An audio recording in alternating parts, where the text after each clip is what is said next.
ఫిలిప్పీలకు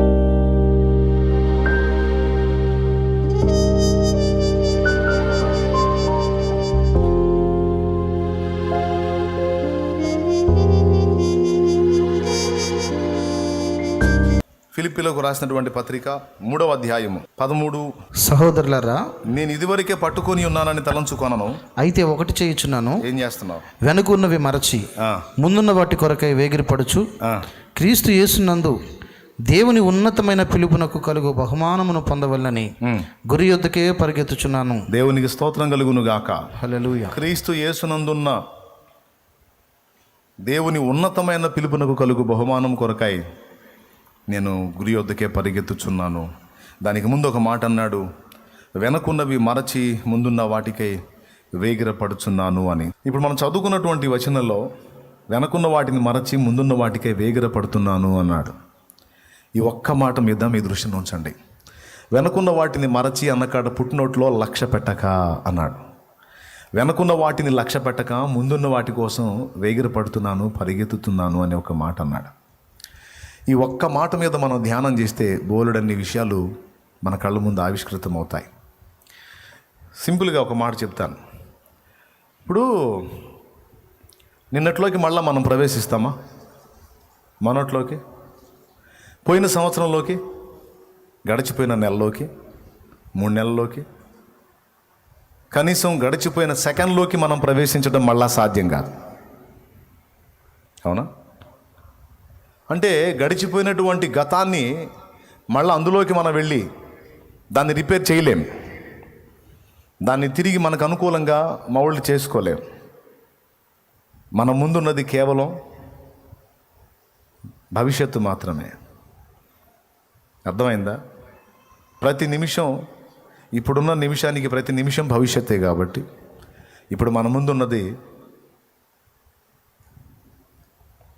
వర్తమానం, భవిష్యత్, ఈ రెండే ఉన్నాయి.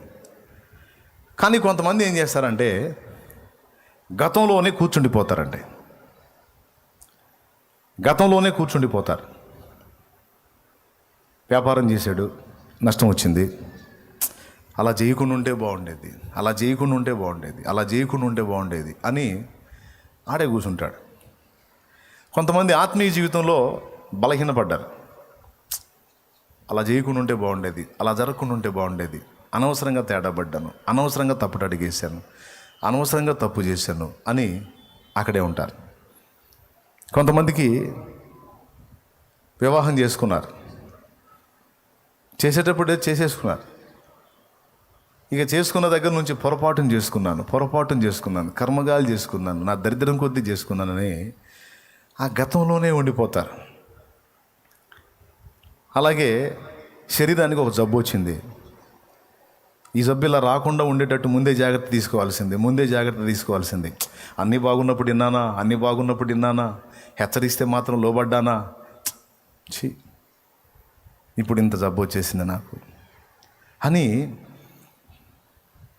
కుటుంబ పరిస్థితుల విషయమై కావచ్చు, జీవనోపాధి సంబంధమైన విషయమే కావచ్చు, చదువు సంబంధమైన విషయమే కావచ్చు, స్పిరిచువల్ లైఫ్, ఆత్మీయ జీవితానికి సంబంధించిన విషయం కావచ్చు,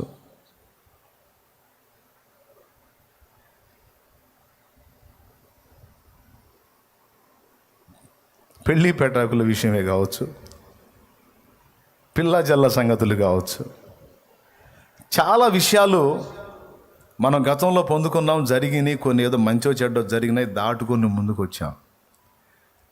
శరీరానికి ఉన్న జబ్బులు కావచ్చు, బలహీనతలు కావచ్చు, దాటుకొని ముందుకు వచ్చాం. నేటిలో ఉండి రేపటికి సిద్ధమై ఉండి గడిచిన గతాన్ని గురించి ఎంత తిరగతోడి గొణుక్కొని నిందించుకుంటే ప్రయోజనం ఉంది అన్నది నా ప్రశ్న. ఏం ప్రయోజనం ఉంది చెప్పండి ఒకరు? ఏమన్నా ఉందా? గతంలోకి వెళ్ళి ఏమన్నా నువ్వు మార్చగలవా? ఆ సౌకర్యం నీకుందా? మరి దాని గురించి గుర్తు చేసుకోవటం, దాని గురించి నిందించుకోవటం, దాని గురించి గొణుక్కోవటం అవసరమా? టైం వేస్ట్ తప్ప, బుర్ర పాడవటం తప్ప ఏం ఫాయిదా ఉంది? కానీ చాలామంది వెనక గడిచిపోయినాయి చూసారు, వెనక ఉన్నాయి. ఇప్పుడు ఇక్కడ నుంచి గుంటూరు వెళ్తున్నాం, ఫస్ట్ ఏ ఊరు వచ్చింది? గణపవరం. తర్వాత ఏమొచ్చింది? ఎడ్లపాడు. తర్వాత ఏమొచ్చింది? బోయపాలెం. చిలకలూరుపేట దాటావు, గణపారం దాటావు, ఎడ్లపాడు దాటావు, బోయపాలెం దాటావు, తుమ్మలపాలెంకి వెళ్ళావు. తుమ్మలపాలెం అనే ఊరు ఉంటుంది. తుమ్మలపాలెం దగ్గరికి వెళ్ళావు. వెళ్ళి నువ్వు గణపారం వ్యవహారం ఆలోచిస్తే ఫాయిదా ఏముంది? దాటి వెళ్ళావుగా. కొంతమంది కోల్పోయిన వ్యక్తుల గురించిన జ్ఞాపకాలు అలాగే ఉండిపోతారు. అదే అదే అదే అదే తలుచుకొని ఆ గతంలోనే కూర్చుండిపోయి బయటికి రాలేరు.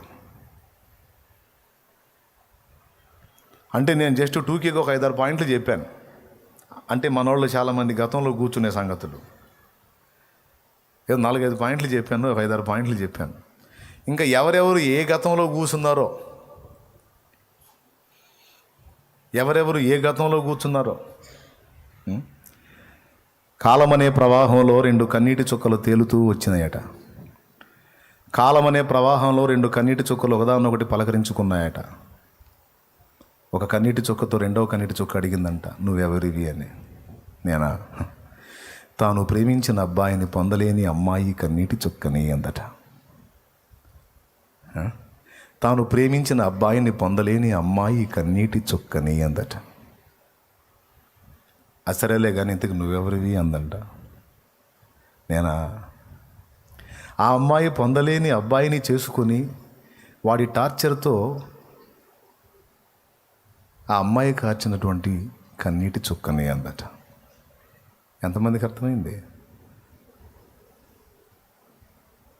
ఒక కన్నీటి చుక్క ఏం చెప్పింది? తాను ప్రేమించిన అబ్బాయిని పొందలేని అమ్మాయి కన్నీటి చుక్క నేనంటే, రెండవ కన్నీటి చుక్క అందట, ఏడిశావు, ఆ దరిద్రుడిని చేసుకున్న అమ్మాయి కన్నీటి చుక్కను నేను.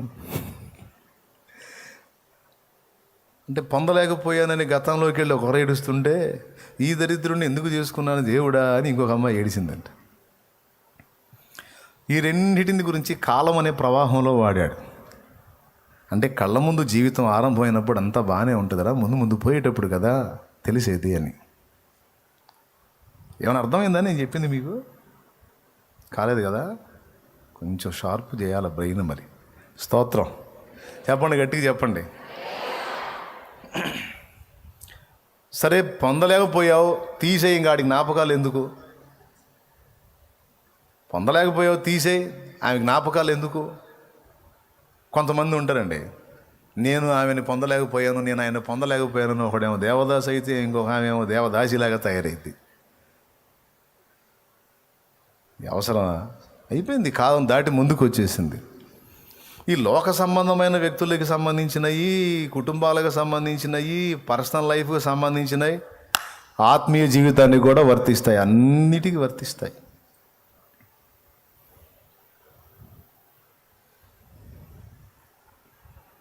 ఇక్కడ నా పాయింట్ ఏంటంటే, గతం గతః, వాట్ నెక్స్ట్, అది నా పాయింట్. ఇప్పుడు ఎప్పుడన్నా అర్థమైందా, లేకపోతే ఇంకొక రౌండ్ మళ్ళీ చెప్పమంటారా? అది అయిపోయింది. ఒక ఆమెమో నేను అయ్యో మిస్ అయ్యానే అని ఏడిస్తే, ఇంకొక ఆమెమో నా కర్మగా ఈయన తగిలించుకున్నానే అని ఏడిచిందంట. మిస్ అయినందుకు ఆమె ఏడిచింది. సరే, ఎందుకు ఏడవాలి? అయిపోయింది కదా. సరే, తగిలించుకున్నావు, నువ్వు ఏడిస్తే ఏమొచ్చింది? ఇంకా ఇప్పుడు వాట్ నెక్స్ట్ ఏంటో చూడు. సింపుల్గా చెప్పాలంటే, ఒక మహనీయుడు అన్నాడు, గడిచిపోయిన గతంలోకి వెళ్ళి నువ్వు దాన్ని మార్చలేవు, కానీ ముందున్న భవిష్యత్తును నువ్వు శాసించగలవు కనుక దాని మీద దృష్టి పెట్టమన్నా. గడిచిపోయిన గతంలోకి నువ్వు వెళ్ళి దాన్ని ఏం మార్చలేవు. నీకు చేతనైతే దేవుణ్ణి ఆశ్రయించి రాబోతున్న భవిష్యత్తును నువ్వు ప్రభావితం చేయగలవు. కాబట్టి నేనేం చేయాలనే దాని మీద నువ్వు మనసు పెట్టాలి, కానీ నువ్వు ఏదో గడిచిపోయిన దాని మీద పెద్దగా అదే ఇదిలో ఉంటే ఎట్లా? వెనకున్న వాటిని లక్ష్య పెట్టక ముందున్న వాటిని పొందడానికి వేగిరపడుతున్నాను అన్నాడు భక్తుడు. అంటే పౌలు జీవితంలో చాలా విజయాలు సాధించాడు. ఇది కూడా చెప్పుకోవచ్చు. కొంతమంది గతంలో సాధించిన విజయాల్ని వల్లె వేసుకుంటూ కూర్చుంటారు. నేను అప్పట్లో అంత పోటు పొడిశాను, అప్పట్లో అసలు అప్పట్లో అసలు నా అభిషేకం, నా భక్తి, నా ఆత్మీయత, అసలు నా పరిచర్య అంతా ఇంత. అది ఒకప్పుడు బాబు, అయిపోయింది. ఇప్పుడు సంగతి ఏంది? అది ఒకప్పుడమ్మా, మరి ఇప్పుడు సంగతి ఏంది? అప్పట్లో ఫుల్ హోలీ స్పిరిట్, ఇప్పుడు హోలీ స్పిరిట్ నిల్. పూర్తిగా పరిశుద్ధాత్మతో నింపబడి మండాను ఒక మంట, ఇప్పుడేమో ఎండిపోయావు, ఆరిపోయావు. మరి ఇప్పటి పరిస్థితి ఏంటి? గత కాలంలో లాభమా నష్టమా, మేలా కీడా, మంచా చెడ్డ, గెలుపా ఓటమా, ఆనందమా దుఃఖమా, ఇవన్నీ కూడా గడిచిపోయిన కాలానికి చెందినవి. వాటిలోనికి మళ్ళా మనం పునః ప్రవేశించలేము గనుక వాటిని గూర్చి నీవు లక్ష్య పెట్ట నిమిత్తమో లేదు. ప్రస్తుతం జరుగుతున్న కాలం, రాబోతున్న కాలం, ఈ రెండే నీ ముందున్నాయి. గతం నీకు చెందింది కదా, అయిపోయింది కదా. మరి ఇప్పుడు పరిస్థితి ఏంటి? కొంతమంది ఎలా అయిపోయారంటే గతకాలపు పరిస్థితులతో, గతకాలపు అనుభవాలతో, గతకాలపు బంధకాలతో రాజీ పడిపోయారు. ఏమండి, ఇప్పుడు టైం ఎంత?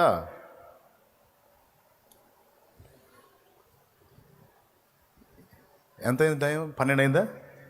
రైట్. మరో 12 గంటలకు ఏమైద్ది? మధ్యరాత్రి అయిద్ది. ఆ తర్వాత మరో 4 గంటలకు ఏమైద్ది? నోరు తెరిచి పెద్దగా చెప్పి దండం చేసుకుంటాను.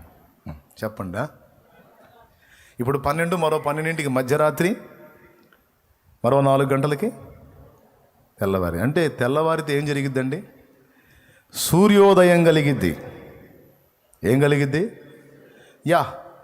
ఒక సూర్యోదయమే ఉందా నీ జీవితానికి? ఎన్నో సూర్యోదయాలు ఉన్నాయా? నువ్వు పుట్టింది మొదలుకొని ఇప్పటిదాకా ఎన్నో సూర్యోదయాలు అయిపోయాయి. ఇక ముందు ఎన్నో సూర్యోదయాలు దేవుని కృపలో నీకు సిద్ధపరచబడి ఉన్నాయి. ఇప్పుడు నిన్నటి సూర్యోదయం అంతమైపోయింది. ఈరోజు నీకు ఇది నూతన సూర్యోదయం. ఇంకొంత కాలానికి, ఇంకొంతసేపటికి ఇది అంతమైపోతుంది. మళ్ళా మరో శుభోదయం, నూతన ఉదయం నీకు స్టార్ట్ అయింది. ప్రతి ఉదయం నీకు నూతన ఉదయమా, పాత ఉదయమా? నోరు తెరిచి పెద్దగా చెప్పండి. ఒక నూతన ఉదయాన్ని నీకు ఇస్తున్నాడు అంటే దాని అర్థం ఏంటో తెలుసా? గతం వదిలేసేయి, నూతనంగా మళ్ళీ ఒక ప్రయత్నం మొదలుపెట్టు అంటున్నాడు. మళ్ళా నువ్వు ఒక కొత్త అడుగు వేయటానికి ఇదిగో నీకు త్రోవ నేను సిద్ధపరిచాను. గతంలో కూర్చొని కృంగిపోయి, కుమిలిపోయి, భయపడిపోయి, గందరగోళం అయిపోయి ఆ బంధకాల్లో అలాగే చతికిలబడే అవసరం లేదు. ప్రతి 24 గంటలకు ఒకసారి నేను నీకు నూతన ఉదయాన్ని ఇస్తున్నాను. ప్రతి 24 గంటలకు ఒకసారి నీకు నూతన శుభోదయాన్ని ఇస్తున్నాను. అంటే ఏంటో తెలుసా? నీ క్రియలను నూతనపరుచుకోవడానికి, నువ్వు క్రొంగొత్త అడుగులు వేయటానికి నీకు ఎప్పటికప్పుడు ప్రతి 24 అవర్స్కి 1 టైం నీకు నేను ఛాన్స్ ఇస్తున్నానని దేవుడు మాట్లాడుతున్నాడు.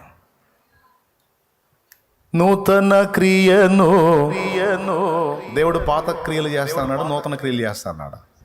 యెహోవా కొరకు పాత పాట పాడమన్నాడా, క్రొత్త కీర్తన పాడమన్నాడా? కాగా ఎవడైనాను క్రీస్తు యేసునందున ఎడలవాడు పాతవి అలానే ఉన్నవి అన్నాడా? పాతవి గతించను, ఇవిగో సమస్తము. అది మన దేవుడు నిత్య నూతనుడు. నదీ ప్రవాహం ఎంతమందికి తెలుసు? నదీ ప్రవాహం. ఒక నదిలోకి నువ్వు అడుగు పెడితే, నువ్వు అడుగు పెట్టినప్పుడు ఉన్న నీరు తర్వాత ఉండదు. ప్రతి సెకండ్లో నీ కాళ్ళని క్రొత్త నీరు టచ్ చేస్తూ ఉంటుంది.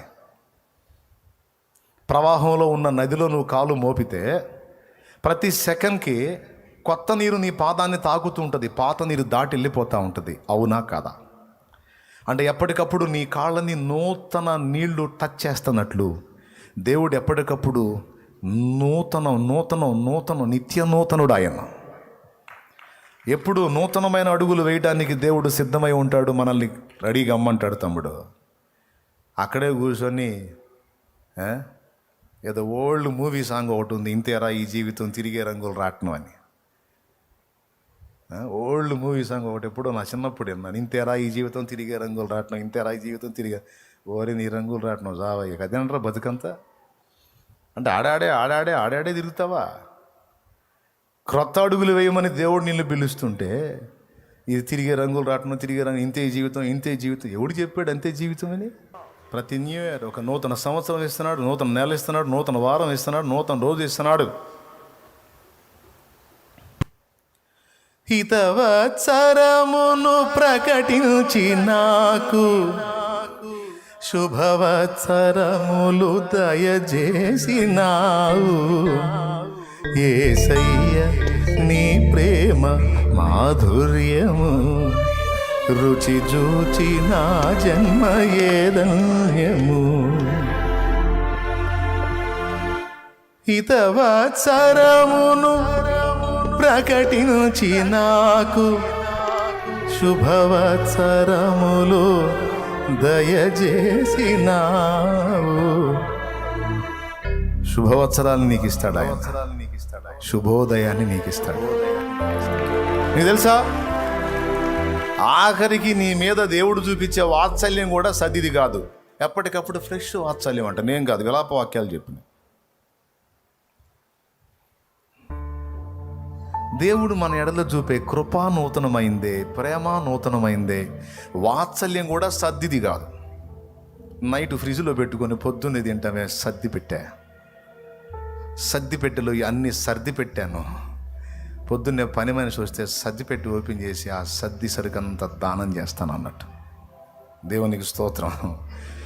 దేవుడు నీ ఎడల నా ఎడల చూపే ప్రేమ సర్దిది కాదు, కృప సర్దిది కాదు, వాత్సల్యం కూడా సర్దిది కాదు. చూడు ఏం వాత్సల్యము. విలాప వాక్యాలు 3:23 చదువు. అనుదినము నూతనముగా ఆయనకు వాత్సల్యము పుట్టుచున్నది. ఏం పాత వాత్సల్యం ఎడిపోయింది?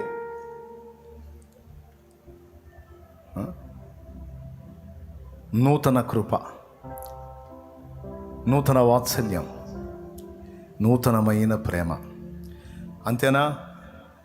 క్రొత్త తైలము, నూతన అభిషేకము కూడా మనకిస్తాడు ఆయన. ఏ పూటకు ఆ పూట నూతనం. ఇదేంది ఈ ప్రసంగం న్యూ ఇయర్లో చెప్తే భలే ఉండదన్న అనుకోవాకండి.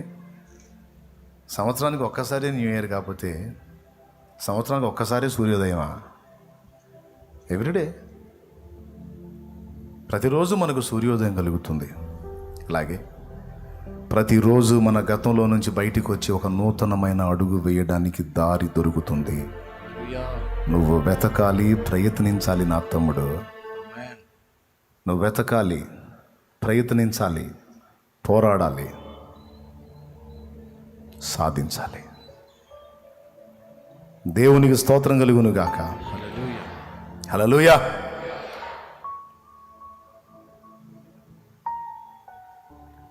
కుటుంబ నాయకత్వం కరెక్ట్గా లేదు, సంపాదన విపరీతంగా ఉన్న అన్ని అప్పులే. ఎందుకు ఇలా జరుగుతుందంటే లీడింగ్ కరెక్ట్గా లేదు. నా ఫ్యామిలీని దృష్టిలో పెట్టుకొని నేను లైన్లోకి వచ్చిన తర్వాత నాయకత్వాన్ని మార్చా. ఎవరైతే నాయకులుగా ఉన్నారో వాళ్ళ చేతుల్లో నుంచి బాధ్యతలు నేను తీసుకొని ఎక్కడెక్కడ బ్యాలెన్స్ మిస్ అవుతుంది, ఎక్కడెక్కడ తప్పు జరుగుతుంది అని తెలుసుకొని వాటన్నిటినీ సరిదిద్ది, అంటే ఇంకా వాళ్ళే చూసుకుంటారు, ఇక వాళ్ళ బతికంతే, నా బతికింతే, మా బతుకులు ఇంతే అని రాజీ పడితే అక్కడే ఉండేది పరిస్థితి. సో అక్కడ డైరెక్షన్ కుదరలేదు. నేను చూస్తా, నేను ట్రై చేస్తా. క్రొత్తగా ఒక అడిగేద్దాం. ఫ్యామిలీని కూర్చోబెట్టుకొని ఒక క్రొత్త తీర్మానం చేశా. ఆ తీర్మానం ప్రకారం అందరూ కట్టుబడి ఉండండి. ఈ అప్పులో కొలిక్కి ఎందుకు రావో చూస్తాం. ఇప్పుడు మనం జీవం గల దేవుడిని నమ్ముకున్నాం కాబట్టి రాబడి ఎంతో, దానిలో ఖర్చు అవుతుంది ఎంతో, మిగులుతుంది ఎంతో, మనం అదనంగా చేస్తున్న ఖర్చులు ఏవేంటో అన్నీ పరిశీలించుకొని ఇక్కడ వేస్ట్ అవుతుంది, ఇక్కడ వేస్ట్ అవుతుంది అన్ని కట్ చేసి పడేసి రాబడి అంతటిని బ్యాలెన్స్ చేసి మంత్కి కొంత అమౌంట్ తీసి ఒక్కొక్క అప్పుకి కట్టుకుంటా కొంతకాలం ప్రయాణం చేశా. పెద్ద మొత్తంలో ఉన్న అప్పు చాలా వరకు తిరిగిక చివరి ఘట్టంలో కొంత అప్పు మిగిలింది. ఆ అప్పును ఒక్క దినమంది దేవుడు తీసేశాడు. అది వేరే సంగతి.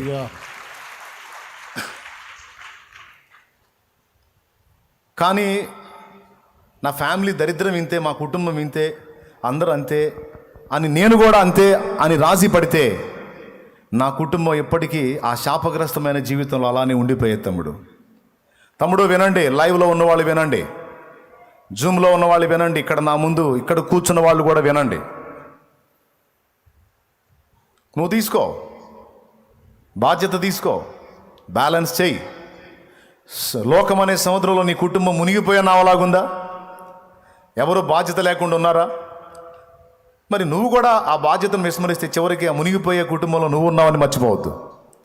కనీసం నువ్వైనా నడుం కట్టి కుటుంబాన్ని ఒక కొలిక్కి తీసుకొని రావడానికి ఒక వీరులాగా, ఒక ధీరు రాలిలాగా నువ్వు నడుం కట్టాల్సి ఉంది. బాధ్యతలు చేపట్టాల్సి ఉంది. మా అమ్మ అట్లా చేసింది, మా నాన్న ఎట్లా చేశాడు, అసలు నా భర్త నేను చెప్పిన మాట వింటే బాగుండేది, అసలు నా భార్య ఆ దరిద్ర పని నా చేత చేపించుకుని ఉంటే బాగుండేది. గతం తీసేయి పిల్లలారా, అసలు మేము చెప్పిన మాట వింటే బాగుండేది. తీసే గతం.